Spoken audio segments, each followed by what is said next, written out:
Jan Egeland, welcome to the program from Rafah. Thank you very much. What is it like to be there and see it for the first time? We've heard a lot, we've seen pictures, we hear reports from inside. What are you seeing with your own eyes? Well, Christiana, you have to come to Gaza to understand the devastation, the destitution, and the desperation of the people here. I have never, in my many years as an aid worker, seen a place that has been so bombarded for such a long time, with such a trapped population without any escape. So people are traumatized beyond belief. They live under the most horrific conditions. I was in the school today with 50 people sleeping in a small classroom, 250, 200 people sharing one latrine, and no real water, food, too few mattresses even. We're trying to do all we can as the Norwegian Refugee Council, but we're really overstretched in this ocean of needs. Jan Egeland, finally the international community has started to airdrop some aid. But what we saw was that some of it dropped into the sea. And the pictures are really ones of, total just panic. People are scavenging, people are fighting each other, people are trying to get the, plastic, I guess they're military rations. Can there be no better way of delivering aid even in the midst of a war? There can be a much better way, really, and it's up to Israel with the United States and Egypt to fix it. Of course, airdrops is something of a very last resort. You do that to besieged areas, as we did in Syria, when the Islamic State was besieging and so on.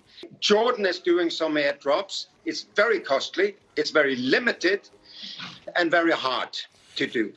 The solution is to get the Rafah Crossing and Shalom to work according to its purpose and according to its capacity. I could see many hundreds of trucks lined up at the Rafah Crossing when I came today. In Shalom, it has been days with only a handful of trucks, even though they have a much bigger capacity from the Israeli side. But there they let extremists block the aid to the children and women, the innocent, on this side. Let me ask you then, because you're in Rafah specifically, you've probably had some access towards Khan Yunis, but what a lot of people are very concerned about right now, including the residents who we can manage to hear from, are in the north. There's a picture that we're going to play. It's a mother who says there's no more milk in the enclave, or at least up there. So she's wrapping a date in a gauze and letting her baby boy suck on it as if to suck all the juice out of this date. We have heard that there are stories of young children saying that they would rather die. We've heard adults say they're preparing to die. They think they will all die. Can you get to the north, where we understand there is a famine rising there? What do you know about the north? Will you go to the north? I'm not able myself now to go to the north. NRC has 8 aid workers in the north, and they are themselves starving.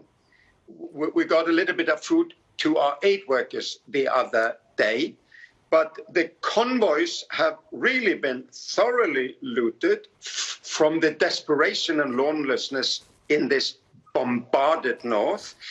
So there is very little aid. There is very little supplies there to start with. So famine is breaking out there. There's no other way to describe it, which again shows that the Khan crossing, which is also from Israel, Israel could fix this. They are the occupying power. They have the overwhelming military superiority.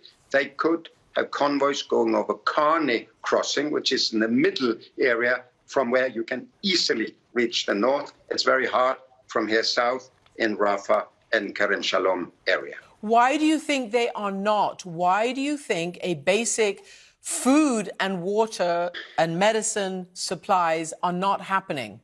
Well, because of what is a misconception of military expediency, let's just smash the place and thereby reach very fast our military objective.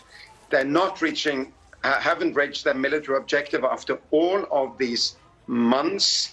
I hope that to see some sanity and humanity on the Israeli side. This is not the Israel I know from 40 years of cooperation, including through the Oslo Agreement. Then there was always possibilities to reason and to get aid to Palestinians in need. I hope to see days where this comes back.